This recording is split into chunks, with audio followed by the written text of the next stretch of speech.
Siguro ang one of the famous quotations na siguro I want your reactions is, you are the average of the 5 people you hang out with. Naniniwala ba kayo doon?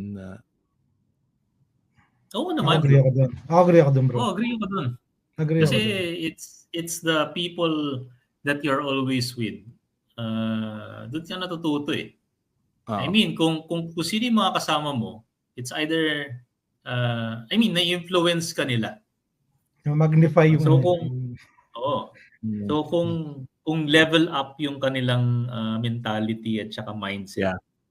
Tapos dinadrag ka nila towards dun sa respective success ng mga kasama mo. Yes. You are in the right circle.